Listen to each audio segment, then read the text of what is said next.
നമസ്കാരം. ട്രാവൻട്രിയിലെ മാച്ചിങ് എങ്ങനെയാണ് ചെയ്യുക എന്നുള്ളതാണ് ഈ ഒരു വീഡിയോയിലൂടെ ഉദ്ദേശിക്കുന്നത്. മാച്ചിങ് എന്ന് വെച്ചാൽ നമുക്ക് കസ്റ്റമേഴ്സ് മാച്ചിങ് ട്രാവൻട്രിയിൽ നോർമലി ഇൻവോയ്സസും റെസീറ്റ്സുമാണ് നമ്മൾ മാച്ച് ചെയ്യുന്നത്. ഇൻവോയ്സസ് റെസീറ്റ്സും മാച്ച് ചെയ്യാം, അതുപോലെ ഇൻവോയ്സസും റീഫണ്ട്സും തമ്മിൽ മാച്ച് ചെയ്യാം, അതുപോലെ റെസീറ്റ്സും പേയ്മെൻറ്റ്സും തമ്മിൽ മാച്ച് ചെയ്യാം. എല്ലാം നമുക്ക് കസ്റ്റമേഴ്സിന് മാച്ച് ചെയ്യാൻ പറ്റും. ബൈ ഡിഫോൾട്ട് ട്രാവൻട്രിയിൽ നമുക്ക് മാച്ചിങ് നിർബന്ധമില്ല. മാച്ചിങ് ചെയ്തില്ലെങ്കിൽ തന്നെ അക്കൗണ്ട്സ് എല്ലാം ക്ലിയർ ആയിട്ട് പോയിക്കോളും. പക്ഷെ ചില കോർപ്പറേറ്റ്സ് അതുപോലെ ചില ക്ലയൻസിന് വേണ്ടിയിട്ട് നമുക്ക് അവർ പേയ്മെൻറ്റ് തരുന്ന സമയത്ത്, റെസീറ്റ്സ് എൻ്റർ ചെയ്യുന്ന സമയത്ത് അത് ഏത് ഇൻവോയ്സിന് എഗെയിൻസ്റ്റ് ആണ് അവർ തന്നത് എന്നുള്ളത് കറക്റ്റ് മാച്ച് ചെയ്തിട്ടുള്ള റിപ്പോർട്ട് കൊടുക്കേണ്ടി വരും. അങ്ങനെ വരുന്ന കേസിൽ മാത്രം ആണ് നമ്മൾ മാച്ച് ചെയ്യേണ്ട ആവശ്യമുള്ളൂ. ഓക്കെ, കാരണം നമ്മളൊരു മാച്ച് ചെയ്യുകയാണെങ്കിൽ, ഒരു ലെഡ്ജർ മാച്ച് ചെയ്യുകയാണെങ്കിൽ ആ ലെഡ്ജേഴ്സുമായിട്ട് ബന്ധപ്പെട്ട എല്ലാ ട്രാൻസാക്ഷൻസും നമ്മൾ മാച്ച് ചെയ്യണം. ഓക്കെ, അല്ലാതെ മാച്ച് ചെയ്തില്ലെങ്കിലും നമ്മുടെ ബാക്കി റിപ്പോർട്ട്സ് എല്ലാം ഓക്കെ ആയിരിക്കും. പക്ഷേ നമുക്ക് ഒരു അൺമാച്ച്ഡ് ഏത് ഇൻവോയ്സിന് അഗെയിൻസ്റ്റ് ആണ് ഇനി പെൻഡിങ് ഉള്ളത് എന്നുള്ള റിപ്പോർട്ട് കൊടുക്കേണ്ട ഒരു ആവശ്യം വരുന്നുണ്ടെങ്കിൽ നമുക്ക് കൊടുക്കാൻ പറ്റില്ല. ഓക്കെ, ദെൻ എങ്ങനെയാണ് മാച്ച് ചെയ്യുക എന്നുള്ളതാണ്. നമ്മൾ ഓൾറെഡി ഇൻവോയ്സസ് ചെയ്തിട്ടുണ്ടാവാം. ഓക്കെ, ഇൻവോയ്സ് ചെയ്തതിന് ശേഷം നമുക്ക് റെസീറ്റ്സ് ക്യാഷ് കിട്ടുന്ന സമയത്താണല്ലോ നമ്മൾ മാച്ച് ചെയ്യുന്നുണ്ടാവുക. അപ്പോൾ നമ്മൾ ഏതാണോ എത്രയാണോ നമുക്ക് കിട്ടിയേക്കുന്നത് ആ എമൗണ്ട് നമ്മൾ റെസീറ്റ്സിൽ എൻ്റർ ചെയ്യുന്നു. ഓക്കെ, ജസ്റ്റ് ഒരു ക്യാഷ് ആണോ ബാങ്ക് ആണോ എന്ന് സെലക്ട് ചെയ്യുന്നു. ദെൻ നമ്മൾ കസ്റ്റമറെ സെലക്ട് ചെയ്യുന്നു. എത്രയാണോ അവർ തരുന്നത് ആ എമൗണ്ട് നമ്മൾ എൻ്റർ ചെയ്യുന്നു. ഓക്കെ, ഫോർ എക്സാമ്പിൾ 5,000 ആണ് അവർ തരുന്നത്.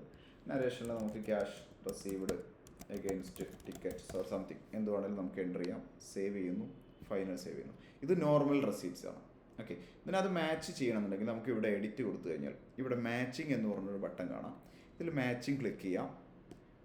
ദെൻ നമുക്ക് അത് ഏത് ഇൻവോയ്സിന് എഗെയിൻസ്റ്റ് ആണോ മാച്ച് ചെയ്യേണ്ടത് ആ ഇൻവോയ്സ് നമുക്ക് ഇവിടെ സെർച്ച് ചെയ്തെടുക്കാം. ഒന്നുകിൽ ആ ഇൻവോയ്സ് നമ്പർ വെച്ച് സെർച്ച് ചെയ്യാം, അല്ലെങ്കിൽ ഡേറ്റ് വെച്ചിട്ട് സെർച്ച് ചെയ്യാം. ഡേറ്റ് കൊടുത്തു കഴിഞ്ഞാൽ ആ ഡേറ്റിലെ അൺമാച്ച്ഡ് ആയിട്ടുള്ള കംപ്ലീറ്റ് ഇൻവോയ്സസ് നമുക്കിതിൽ കാണാം. ഇതിൽ നമുക്ക് കാണാം രണ്ട് ഇൻവോയ്സസ് ഉള്ളത്. അതിൽ 5,000 ഒരു ഇൻവോയ്സിൽ 3,000 ഓൾറെഡി മാച്ച്ഡ് ആണ്. ദെൻ 5,500 ഒരു എമൗണ്ട് മാച്ച് ചെയ്തിട്ടില്ല. ഈ രണ്ട് ഇൻവോയ്സസ് ആണ് പെൻഡിങ് ഉള്ളത്. നമ്മൾ ഓൾറെഡി ഈ റെസീറ്റ്സ് നമ്മൾ ചെയ്തേക്കുന്നത് 5,000 ആണ്. ഈ 5,000 നമുക്ക് വേണമെങ്കിൽ ഈ ഒരു ഒറ്റ ഇൻവോയ്സിന് എഗെയിൻസ്റ്റ് വേണമെങ്കിൽ മാച്ച് ചെയ്യാം, അല്ലെങ്കിൽ ഈ ഒരു ഇൻവോയ്സിൻ്റെ ഓൾറെഡി 2,000 പെൻഡിങ് ഉണ്ട്, ആ 2,000 ആദ്യം മാച്ച് ചെയ്യാം.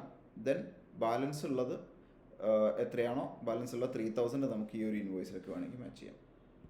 ഓക്കെ, ഒന്നുകിൽ അങ്ങനെ മാച്ച് ചെയ്യാം, അല്ലെങ്കിൽ 5,000 ഈ ഒറ്റ ഇൻവോയ്സിന് എങ്ങനെയാണോ അവർ തന്നേക്കുന്നത് ആ തരത്തിൽ നമുക്കത് മാച്ച് ചെയ്തിട്ട് സെറ്റ് ഓഫ് ചെയ്യാം.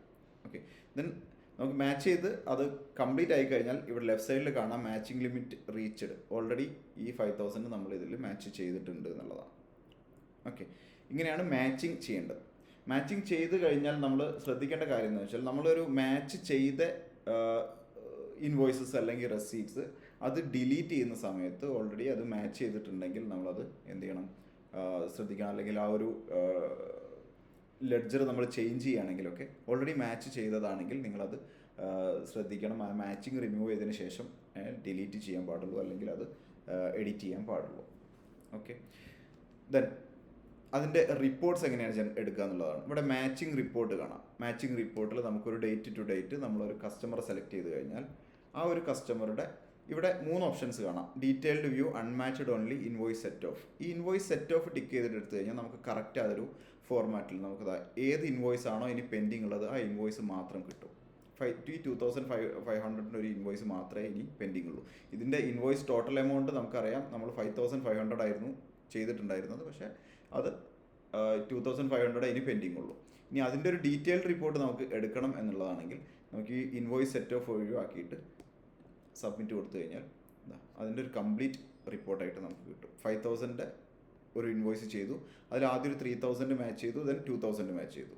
ഓക്കെ, ദെൻ ഒരു 2,000 ഇൻവോയ്സ് ചെയ്തിട്ടുണ്ടായിരുന്നു, ആ 2,000 ഓൾറെഡി ക്ലിയർ ആയി.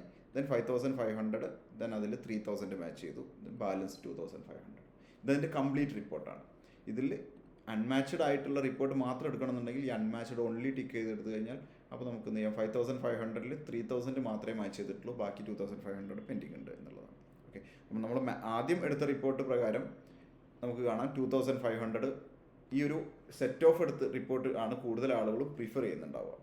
ഓക്കെ, ആ ഒരു തരത്തിൽ നമുക്ക് മാച്ചിങ് റിപ്പോർട്ടായിട്ട് എടുക്കാം. നമ്മൾ മാച്ച് ചെയ്തിട്ടില്ലെങ്കിൽ നമ്മുടെ ലെഡ്ജർ വൈസ് റിപ്പോർട്ടും ബാക്കി എല്ലാ റിപ്പോർട്ട്സും അത് കറക്റ്റായിട്ട് പോകും. പക്ഷേ ഈ മാച്ചിങ് റിപ്പോർട്ട് അല്ലാണ് നമ്മൾ ഏത് ഇൻവോയ്സ് ആണോ ഇനി പെൻഡിങ് ഉള്ളത് ആ ഇൻവോയ്സിൻ്റെ മാത്രമായിട്ടുള്ള റിപ്പോർട്ട് എടുക്കുന്നത്.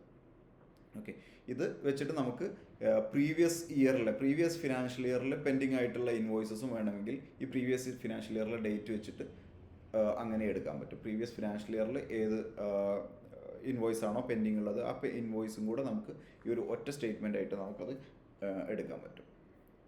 Okay, thank you.